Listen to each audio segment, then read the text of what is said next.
5 factos que provavelmente desconhecia sobre a Inglaterra Imperial entre 1813 e 1918.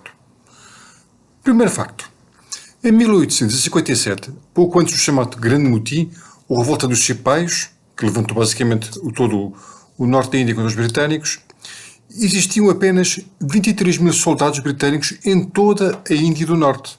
Ou seja, o Império Britânico na Índia do Norte, onde ocorreu esta revolta, eram 23 mil homens. Ou seja, menos que na Irlanda do Norte durante a década de 1980 e até menos que no Afeganistão na invasão de 2012. Ou melhor ainda, menos ainda do que durante qualquer das campanhas britânicas no Afeganistão no século XIX.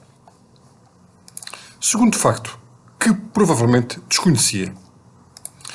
Apesar das queixas constantes dos políticos britânicos da época sobre despesas militares excessivas por parte da Royal Navy, durante a década de 1880, a Royal Navy, a Marinha Britânica, tinha 38 grandes couraçados, enquanto todas as outras marinhas de guerra juntas tinham apenas 40.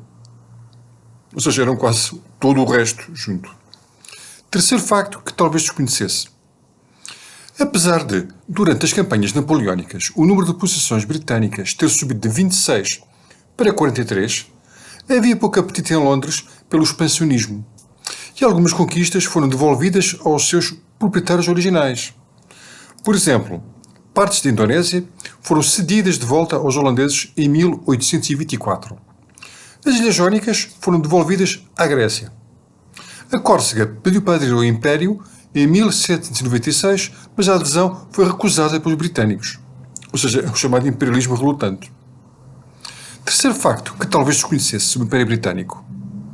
O Império pode ser classificado como um Império relutante, como dizia há pouco.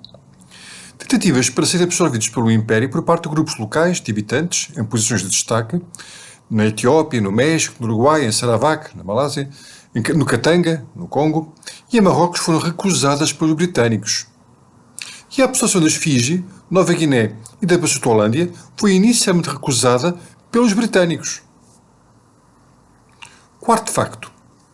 Muitos líderes britânicos do século XIX, de finais, acreditavam que o Império devia ser uma associação livre de Estados e que todas as suas partes deveriam caminhar, a prazo, para uma independência semelhante àquela que gozava na época os Estados Unidos da América. A principal força por detrás da convicção era financeira. Manter um grande império ficava muito caro e implicava que o Reino Unido era a nação mais pesadamente taxada do globo. Encaixe, não em comparação relativa com o PIB. É claro, e a maior parte desta fiscalidade recaía sobre, adivinhem quem? A classe média. Não é sempre assim? Apesar da carga fiscal média do Reino Unido entre 1815 e 1880 ser inferior à média europeia, a receita do governo central era de 8,7% do PIB.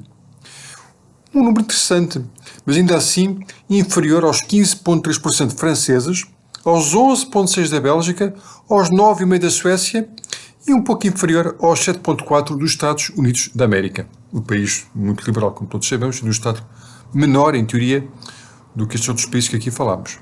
Obrigado. E subscreva o canal, ele explica.